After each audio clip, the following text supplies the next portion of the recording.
उत्तर प्रदेश के जनपद मुरादाबाद रहने वाली 17 साल की नाबालिग युवती ने 3 सितंबर को अपने ही घर में दुपट्टे से फांसी का फंदा लगाकर आत्महत्या कर ली। नाबालिग की मौत की सूचना पर मौके पर पहुंची पुलिस ने जांच की तो पता चला कि आत्महत्या करने वाली नाबालिग छात्रा के साथ गांव के ही रहने वाले वसीम नाम के युवक ने गांव के तालाब के पास उसे डरा धमकाकर उसके साथ बलात्कार किया था और किसी से कहने पर जान से मारने की धमकी भी दी थी। पीड़िता ने इसकी जानकारी अपने बड़े भाई को दी थी।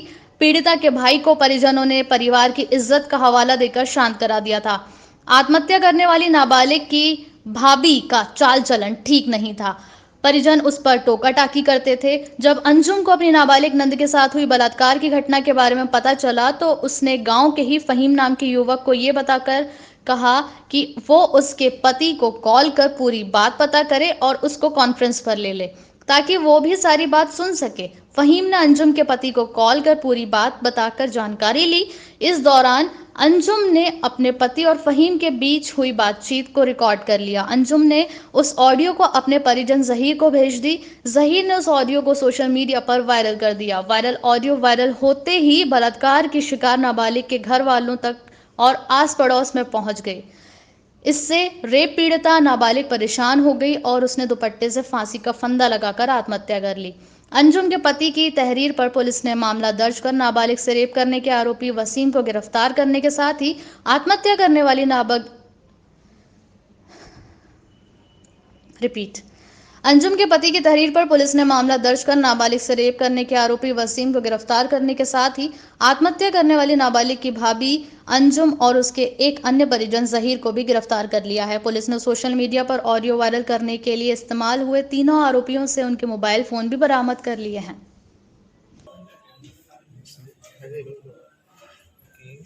तुम्हारा नाम क्या है?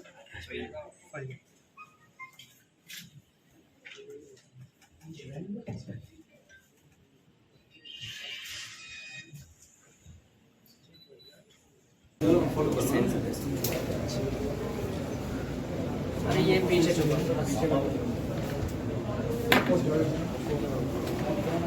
फरमान जी विजुअल निकाल लेना। हाँ हाँ निकाल।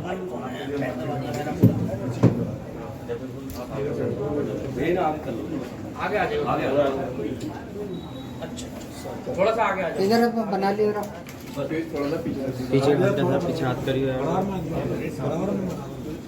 पीछे कर लो वाले भाई। कप्तान साहब सनी जल्दी देख लीजिए। अरे यार भाई सबके जोर खराब रहा।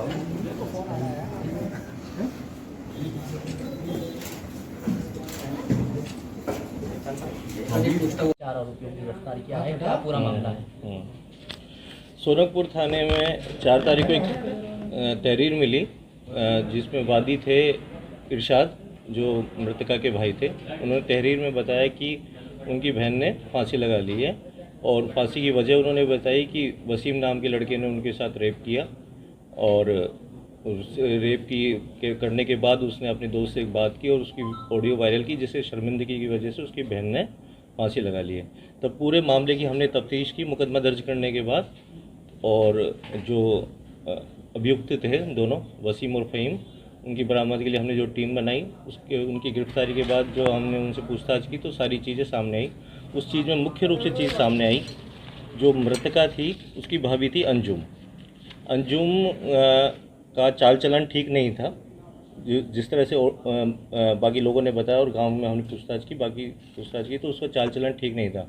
इसकी वजह से उसके सास ससुर उसके हस्बैंड उसकी नंदों द्वारा उसको ताने मारे जाते थे जिससे वो परेशान थी। तो वो कोई मौका देखना चाह रही थी अपनी ननद के खिलाफ कोई ऐसा मौका मिले ताकि वो उसको प्रेशर बना सके अपनी ननद पर। तो उसको एक सूचना मिली फ़हीम के द्वारा कि भाई तुम्हारी जो ननद है उसके वसीम के साथ संबंध है, वसीम ने उसके साथ संबंध बनाया।